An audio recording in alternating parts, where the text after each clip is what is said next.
girl, nandito ka for Beanie, pero yung Beanie nandito for us, Yeah. the LGBT community. Sige, himayin din natin yung hot topic ngayon sa social media tungkol sa hetero-shaming. Yeah. Kasi di ba sa previous episode or episodes natin, hina-highlight natin dito na importante pa rin yung allies. Yeah. Okay. Na huwag mag-exclude. Ganyan. Because pride is not about exclusion. Dito kasi, hindi siya apples to apples. Yeah. Kasi ang nangyari dito, Beanie fans to na nagkataong straight at nagkataong homophobic. Okay. So, hindi problema doon pa rin na magpapasok ng straight allies. Magkaiba yun. Ihiwalay natin yun. Hindi yun yung point.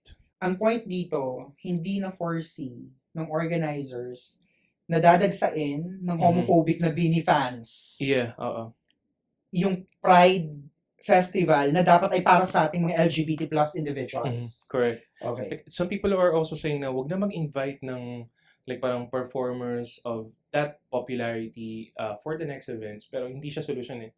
And it's not right. And wag na daw i-announce yung lineup, which is also not good from a marketing standpoint. Baka hindi naman dumugin. Pero siguro, since alam natin yung mga popular artists or groups na magko-perform, na mag-a-attract ng tao, ay mag-a-attract ng mga tao from various backgrounds and personalities na or behaviors na meron sila, kung ano man yun. Maybe may early heads up or sa comms nila, sabihin nila na be respectful, parang huwag kayong homophobic dito sa event na to. Dahil for sure, marami sa mga yan ay a-attend lang para dun sa mga iniidolo nila. Baka isa yun sa mga pwedeng solusyon. Kasi hindi ko nakikitang tawag dito, sound solution yung don't invite popular performers or don't announce the lineup. Ikaw ba? Ako maganda yung solusyon na ginawa sa Makati last year na may palatandaan kung sino na yung mga nakapasok. Because it's a very good solution, though not the best solution, to control the crowd. Kasi at least bilang nyo na eh. Bilang nyo na yung mga nakapasok at dapat makabalik dun at i-prioritize na makabalik. Yung tungkol naman dun sa big names na iniimbitahan to perform, technically, theoretically, walang masama doon. Yeah. Walang masama doon. Unfortunately, walang one size fits all na solution for that. Okay? Pwede natin sabihin na wag i-announce. Pwede natin sabihin i-announce a day prior to the event. Yeah. Pero may kailangan ka rin kasing consider yung napag-usapan nga natin yung sinabi mo na importante pa rin yung number. Yeah, Huwag tayo maglokohan. Importante yung turnout ng mga dadalo. Ang problema naman doon, kahit maganda siya, pag drone shot, ilan lang ba talaga dyan yung LGBT individuals na deserve yung magandang araw na yon for them? Yeah. Alam mo yun? So, it's a matter talaga of balance. Hindi mo siya makakapa ng maayos or basta-basta mo na lang sabihin na, ay, wag na to, eto na lang, ganyan-ganyan. No. Feeling ko mag-start kayo sa security, mag-start kayo sa planning na kinoconsider nyo, ilan ba talagang a-attend kapag eto yung mga pangalan na dadalo? Alam mo yun? Tapos, kapag okay na yung security nyo, ayusin nyo yung entrance and exit. Yes. Yun lang naman yun eh. Parang, ayusin nyo, saan kayo papasok? Sino ba yung mga kailangan makapasok? Again, babalik ako dun sa Makati, na may ganun silang sistema ng palatandaan para sa mga nakapasok na, which is very good indicator. Yung mga ganun ba? Pero, at the end of the day, pa rin, wala talaga siyang one size fits all na solution for me. Pero kulang na kulang pa rin sa planning. Kasi very mismanaged yung event, in my opinion.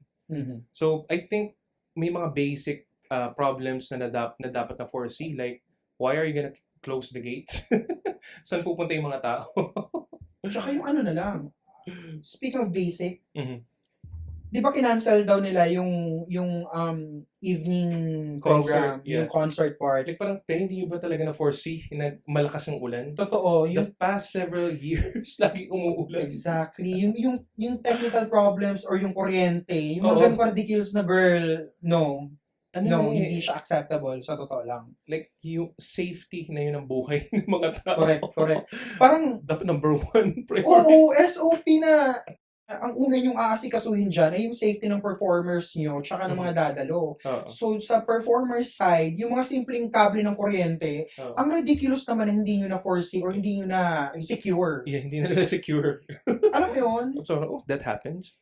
Parang, ay shit, umulan. Okay, and then I-cancel what? natin to. Tapos, siguro yung sa kanina ko pa iniisip kung paano ba susolusyonan yung ulan? You can't, right? You can. Like, parang nag-joke nga kami ng mga kaibigan ko, sabi nila, parang, never nagko-cooperate yung weather pag Pride, Parang, anong gustong sabihin ni Mother Nature? Pero ayoko rin i-put out into the world yung ganong klaseng messaging kahit joke lang kasi. Kasi binabalik sa atin yun na ayan kasi, Kasi mga bakla kayong panggatong, ayan. Maraming natutuwa online, yung mga Oo. homophobic friends and people. Ayan, nilulan tuloy kayong mga panggatong kaya. Tuwang-tuwa na na-cancel yung event. Mm. Pero, what if i-schedule nila early June? Yung Pride? Pwede ba yun? Kasi yun yung mga time na hindi pa maulan eh. Totoo, first week of June. First week of June. Oo. And maybe, i-check siguro ng authorities kung merong nagka-cloud seeding on the day of Pride. Yung mga homophobic na simbahan na may budget for that. Pero yun nga, alam mo yun, parang huwag na tayong maglokohan. Every June, minuulan tayo. Late June at least. So, magandang solusyon yun na kung hindi change of venue na indoor totally for 200,000 participants, iusog nyo yan first week of June. Kung kailan hitik na hitik pa yung tag-init. Alam mo yun? Yeah. Deserve natin yung Pride na hindi maulan. Ayoko maging norm siya na lagi tayo nagsasuffer on the day of Pride March. Sana maaraw naman. Yeah, and nakaka-frustrate kasi yung ganitong assessment. Kasi kahit sana, alam mo yun, may mga assessment tayo na parang mas okay na sa atin na lang. Kasi baka mag-backfire siya sa community. Pero kailangan pa rin kasi talaga siyang i-address kasi nawawala na yung essence ng Pride events. Pupunta ka doon para ma-feel mo yung community, para maging happy. That's valid. Alam mo yun? Pero at the end of the day, ba't natin to ginagawa lahat? Alam mo yun? Kaya nga nung sinabi nila, yung unang perception ko, nung sinabi nila na tanggalin na yung big names na yan. May naalala ko dati na parang isang Pride event na wala na talagang malalaking pangalan. Ang pinakamalaking pangalan na isa Risa Ontiveros. And mas naging meaningful yung event. May mga kilalang performers na hindi naman A-listers. Pero, alam mo yun, parang nade-distract ka sa ganung fact na, okay, carry sila dyan, hindi sila beaming, or hindi sila vice ganda. Mas nagkakaroon ka tuloy ng focus sa mga kasamahan mo, sa crowd, alam mo yun. Tapos, like, yung sa Marikina dati, parang isa siyang malaking ground na nandun kayo lahat na parang, shit, eto pala yung community ko. Alam mo yun, parang hindi lang siya LGBT, period. Yeah. Alam mo yun. Ramdam ko talagang love sa Marikina. Dito, parang wala at all. Stress dito. Like, misery. It's a horror movie. Correct. Ang chaotic niya. Inumpisan kasi yung araw ko ng homophobic na ali na yun. Na parang, ay hindi, nandito ako for Beanie. Nandito kami for Beanie. Parang, okay. Parang hindi. Pero para sa amin dapat yung event na to. Parang, girl, nandito ka for Beanie, pero yung Beanie nandito for us. Yeah. The LGBT community. Please lang, kay Ali at saka sa mga taong may ganong klaseng mindset, manahimik kayo. I-assess nyo yung mga sarili nyo. Like, kasi mga putang ina nyo. Hindi nyo. Nag-shot ka sa akin naman parang ang sarap. Yun na nga, yung magmura. Yeah, hindi ko ibiblip yan kasi valid yan, ganyang frustration. Kasi hindi siya tama. Pride is not for you Beanie fans na straight na homophobic. Pride is for us LGBT people. Ang dami pa nagpo-post sa TikTok na na-cancel yung concert ng Beanie, inulan, ganyan, nag-effort kami. But no thought goes to LGBTQ plus individuals not having that night of celebration sa day na pinaka-celebration ng Pride Month. So, it's really sad. Totoo. Alam mo yung parang hindi ako magpapaka-plastic na may part pa rin sa akin na nasa-satisfy kahit walang part din ng mga gamit ko at ng katauhan ko na hindi basa that night pabalik sa Airbnb. Pero may something within me na parang ang saya na mga putang ina nyo, ayan. Walang magsasaya tonight. Alam mo yun? Kahit yung mga bakla tuloy na fans ng Beanie, nadamay. Alam mo yun? So yeah, valid lahat ng frustration natin. Hindi ako magiging apologetic for that. Me too.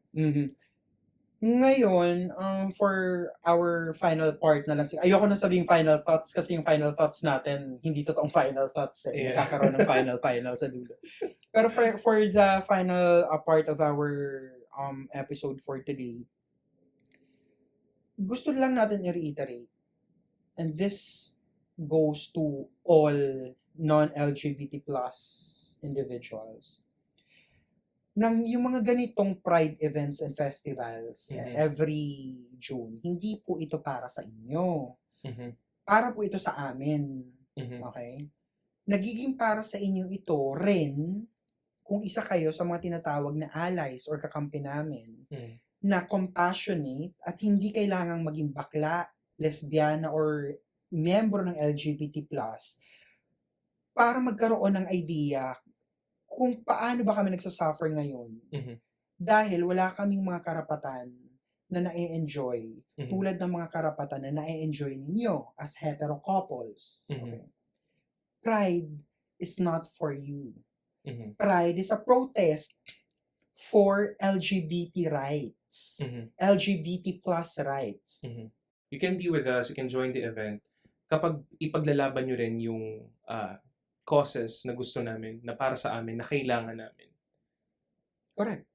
Kasi, okay, palagi nating naririnig yung happy pride, pero it goes beyond mere happiness kasi. Yung frustration ko last Saturday, sinabi ko talaga, never na ako mag-QC Pride, never na ako a-attend, never na ako mamarcha, pero hindi.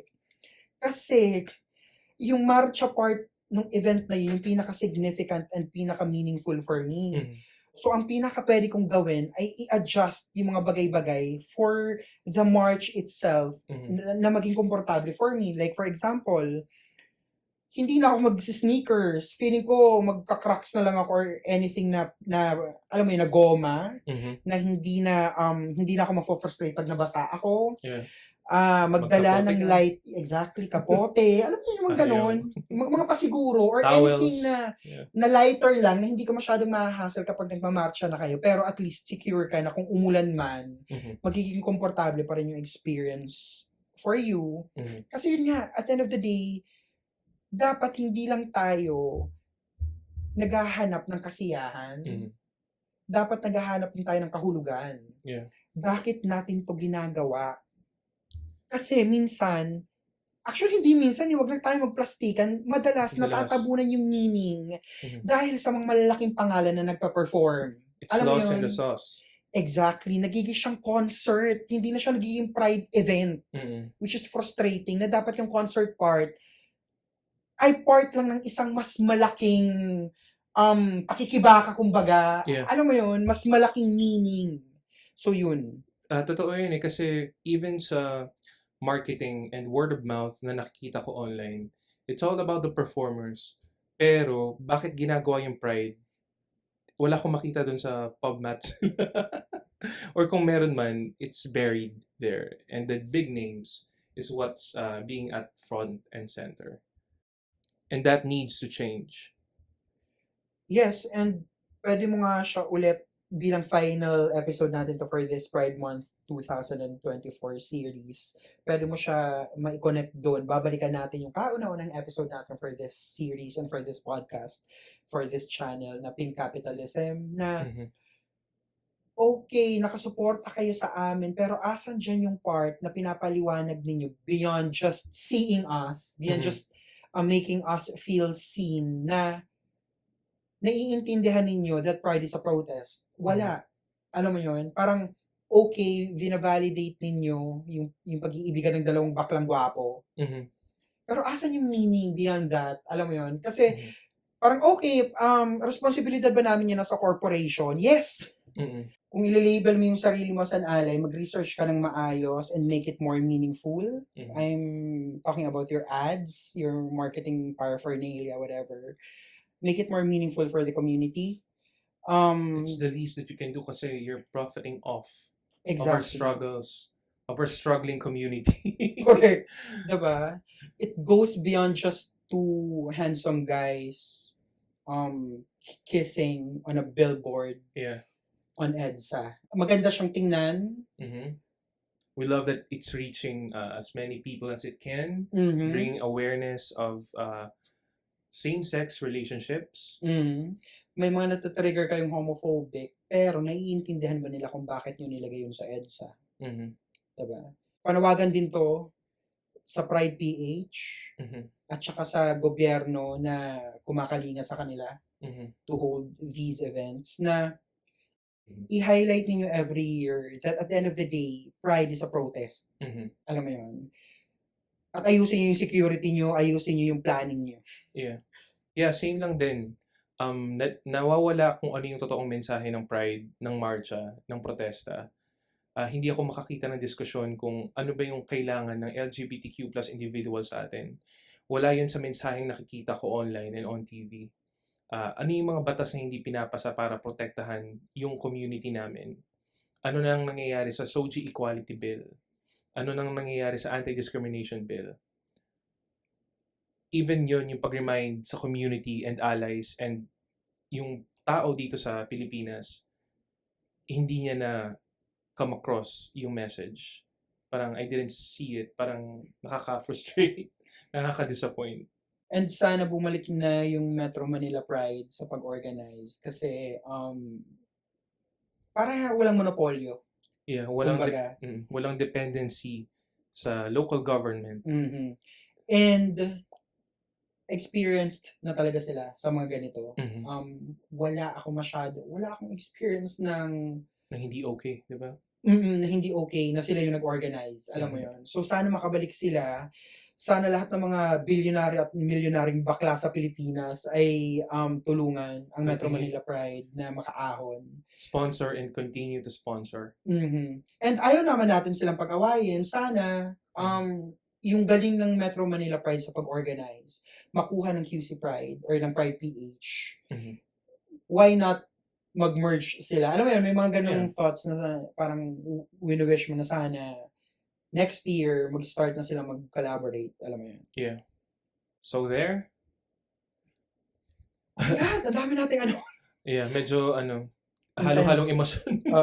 Pero we are not apologetic because valid lahat ng frustration na naramdaman natin during the event. And this is just not merely to criticize kung sino man yung organizers ng event, but panawagan na sana may matutunan tayo sa nangyari this Pride 2024. Yeah, ginagawa natin to because we are part of the community. May karapatan tayo. Isa tayo sa mga na-hassle. Hindi biro ang mag-allot ng day, ng entire day. Actually, kami nga. Yeah. More than a day pa eh. Para sa mga ganitong events. So, sana hindi lang natin to ginagawa para lang, alam mo yun, may na-check tayo sa bucket list natin as an organization. Nairaos, period. No, listen to us. This is for you. This is for the community. Ayusin ninyo ang security. Ayusin ninyo ang planning paulit-ulit. Ayusin ninyo ang crowd control ninyo. Kasi, ayaw nating madisgrasya. Alam mo yun, parang yung homophobia nga na ang bigat na nandyan na, paano pa kung may physical disgrasya na nangyari? Alam mo yun. Okay, that ends our episode, Ralph, our Pride Month series. Totoo. Hindi man siya nag-end sa note where I want it to be, which is happy, uplifting, and meaningful. This is the reality for all of us. LGBTQ plus individuals. And nire-remind lang tayo nito na marami pang laban na kailangang ilaban. Totoo. Marami pang march ang kailangang ilakad. And we hope na this is not always the reality for all of us. Yeah, salamat siguro sa lahat ng mga kaibigan natin. Then, pasalamatan natin sila for this 1 month na inuulit-ulit na natin na kahit we are nobodies. Parang ang sarap sa feeling na ang dami nating feedback na natatanggap, positive and negative. Yeah. Para For rin improvement. exactly, for improvement and for the channels. So yun, magkikita-kita tayo ulit next week. For July, medyo magiging, kami? Loose kami sa topic. Probably walang theme for the whole month. Kasi if we do, ano ba yung July? Nutrition month? It's really hard to... Nutrition month ba? Wait lang. Anyway, whatever it is. Yeah. So, alam parang kami ba talaga yung parang, kukuda tungkol sa nutrition? Baka mabash kami. Wala kaming expertise doon. Yes. Though, meron na tayong episode 1 for July. Our episode 5 sa season na to. Yeah. Do we say kung ano? Yeah. We will be talking about Taylor Swift. At ang kanyang business model na controversial. So, abangan ninyo yan. I hope maging fun for everyone yung episode na yun. Yeah. And we will see you again next week. Yeah, kahit frustrating yung naging experiences natin sa nakalipas na Pride Festival sa QC, maraming salamat pa rin sa Pride PH at sa QC government, especially kay Mayor Joy Belmonte, na patuloy pa rin na nakikibaka with us. Yes, thank you pa rin sa QC government and kay Mayor Joy. We still love you so much. Ang dami pa rin rooms for improvement, pero kasama nyo kami, sa pagbibigay ng makabuluhang feedback para palaging maayos yung experiences ng mga tao. True. Sa Pride Festivals.